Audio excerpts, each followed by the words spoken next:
Le projet Fonds pour la stabilisation de la région du bassin du lac Tchad est un ambitieux mécanisme lancé par le PNUD. Il est destiné à élargir l'éventail des interventions en faveur de la stabilisation dans la zone du bassin du lac Tchad. Les 4 pays du bassin du lac Tchad, à savoir le Cameroun, le Niger, le Nigeria et le Tchad, ont chaleureusement accueilli cette initiative conjointe. Cette 3e réunion de son comité de pilotage est donc une occasion de passer en revue les réalisations du projet, relever les difficultés rencontrées, mais aussi ficeler une feuille de route pour les années à venir.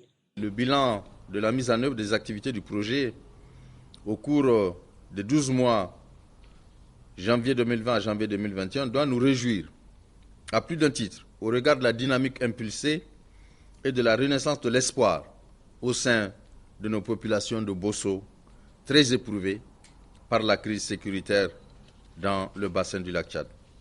C'est cet espoir que nous avons lu sur les visages des populations lors de notre visite du 17 novembre 2020 à Bosso.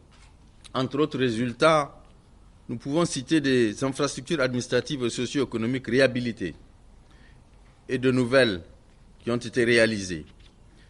L'unité spéciale de la sécurité de proximité déployée et appuyée en véhicules et matériels de communication en vue de renforcer sa mobilité dans un territoire aussi immense que la région de Difa afin de contribuer à la sécurisation des personnes et de leurs biens.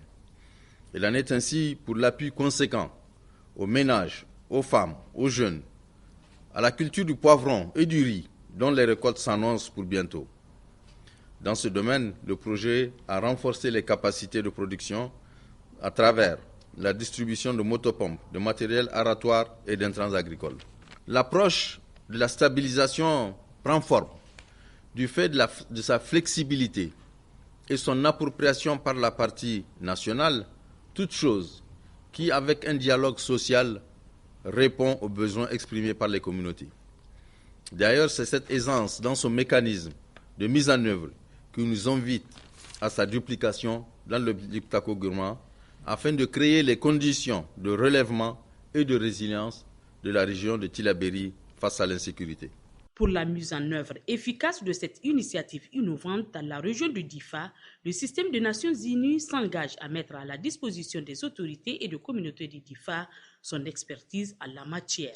Compte tenu des enjeux, la stratégie de stabilisation doit être poursuivie avec détermination, comme elle se fait, et peut-être à plus grande échelle, en faisant pleinement usage de l'expertise qui se trouve à travers le système des Nations Unies, une expertise que je tiens à mettre à l'entière disposition des autorités et des communautés de Difa. Les agences des Nations Unies sont prêtes à accompagner les efforts du PNUD de concert et au soutien à l'État. Au cœur de la réussite est notre capacité d'écoute des communautés concernées. Ce dialogue véritable entre population, autorités, bailleurs et acteurs opérationnels sera garant de légitimité. Notons qu'au cours de cette réunion, plusieurs partenaires de mise en œuvre du projet ont intervenu qui, pour rappeler le travail remarquable effectué sur le terrain, qui pour donner des directives dans l'optique de réussir pleinement les objectifs du projet.